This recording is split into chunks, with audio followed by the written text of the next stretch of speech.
Blue Protocol Star Resonance just got its brand new update. We'll go over all the new details there, how that pertains to Season 1 Part 2. We'll check out some of the hidden changes that weren't listed in the patch notes, or that will eventually lead us onto some new Season 2 teasers, which does include a little roadmap here so we can see how CN versus Global does align. That way we get a better vision on the future, as well as a whole bunch more. What's up, world? Utopia here, back in with another video. Today we're checking out all things Blue Protocol Star Resonance. Okay, so first off here, let's just go over the update, what kind of happened there, the little secret changes we're seeing. So first off, of course, yes, we did get our new maintenance, which that one was on November 25th, and we unfortunately actually did get a maintenance delay here, which they did see to unforeseen changes and issues. However, just around an hour and a half later, they actually did complete the maintenance, so it wasn't too far or too long of a delay. And for NA times, it pretty much didn't really matter. As for me, the maintenance completed at 7 a.m. Central Time, which for NA people would have been the latest 8 a.m., earliest 5 a.m. So yeah, really more than likely you were probably asleep. So to be honest, for a lot of the NA folks, the maintenance delay didn't matter too much there. Although I do get how that would affect other regions, of course. Now, of course, with this patch, we got some patch notes, as well as some additional things getting unlocked. Before we do break that entirely down though, I do want to thank A+,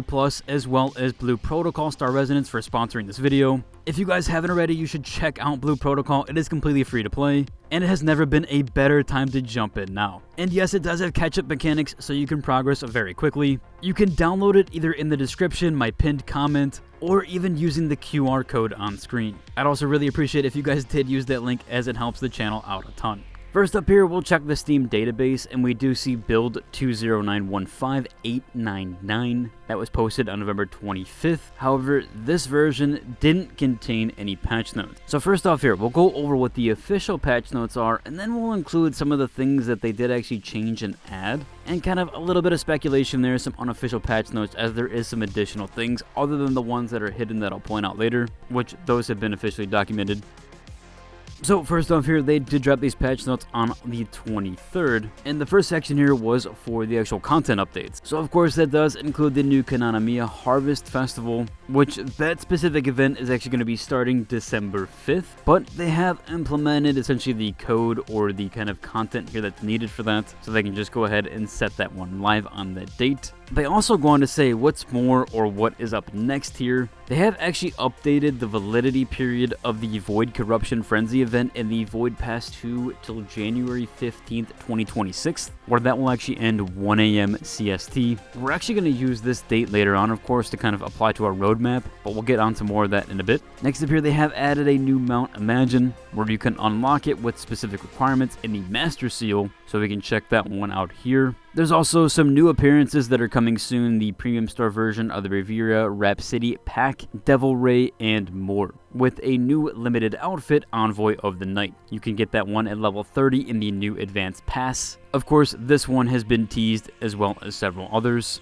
And yeah, kind of coinciding here, we have seen the CN client get some of these outfits already. I have showcased a few of these, so just some more teasers here, which that did include some new fashion and Mount Wish arriving soon. That is for the Starry Night outfit here, and the Twilight Stage mount, and more. Again, a lot of these have been already teased on Bilibili as well as other websites, and they're already in the CN client, and I have showcased these several times now, but now they're being implemented into our client. Now, they do have a ton of fixes here, both pertaining to the game itself, as well as even optimizations on the back end, and there's a ton of stuff here. I'm not going to read every single note here, as we would just be here all day. There's over 80 fixes, or actually 80 exactly. There's 55 fixes with 25 optimizations fixes. I'm going to pull out some of the major ones, then we're going to coincide it with some of the Steam database changes. So we'll see what really did change, and maybe any other additional things that weren't kind of said here.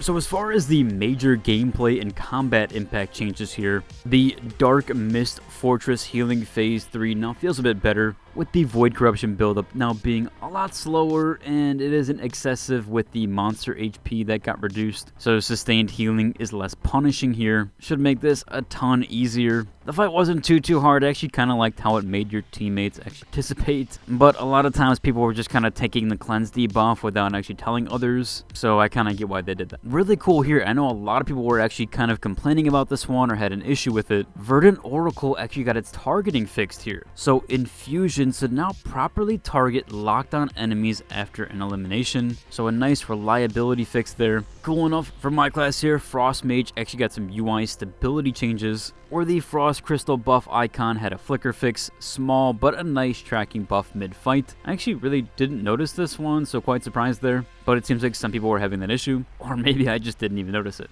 One kind of massive change here, it did seem like players were abusing the unstuck. That has now been disabled only in dungeons though, but that should apply for fewer weird interactions in the mid instances. Did seem like that was causing a host of issues there. They also do mention there's a host of control and UI inputs that do feel better. The party UI has been upgraded with HP bars now actually showing shield amounts as well, and PC gear now has UI clarity with improved level of display in the interface. They've also gone ahead and fixed that wardrobe mouse wheel bug where the scroll list actually does work now instead of just zooming in on your character. I do recall that one as well. There was actually some massive changes to the economy in the trading center. The listing cooldown is now up to 30 days, so that does change a bit of the market behavior there in the resale timing. They've also done some pricing adjustments here for certain materials, so these stated ranges are now minus 20% of what they could cost all the way to plus 40%, so that should impact flipping and farming priorities. Pretty cool here, players that do engage in the homestead and social aspect of it. There is now going to be a red dot notification for flowering, seed recycling has been added, and social relationship tags will be above characters seen. So pretty cool there for the massive changes.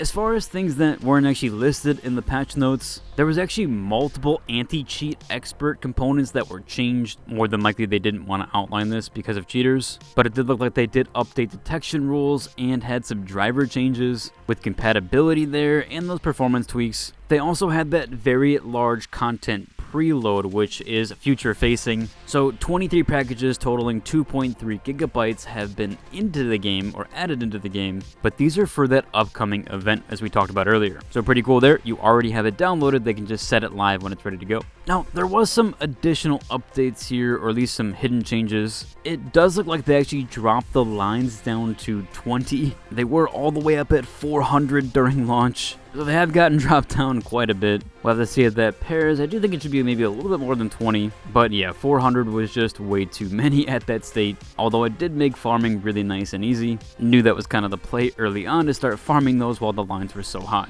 Now, given all the timelines of everything and kind of everything else with the CN client compared to global, I did want to give you guys a bit of a teaser here on what we might be seeing for some future content and the dates we might see everything. So if we do some comparisons here with both the CN client here as well as the global client pertaining to launch and the Season 1 window, we can actually see here that Season 2, of course, did launch on October 30th, where more than likely coinciding with also the Void Pass 2 ending, we're probably going to see Season 2 for the global release on January 15th. So very cool there. That does seem like it probably will be the release date, but again, pure speculation. I don't know for sure. There's also two other things here with CN Part 2 or CN Season Part 2 being a split patch. That happening on December 11th, where more than likely global client will get that on February 19th, with the Season 3 launch for CN being January 22nd and the global client being April 9th. Again, these are pure guesses and based on a 12-week season with also no delays. So we don't know that for sure. That's just pure guesses. I might go into this even more on my next video where we kind of break this down a little bit further,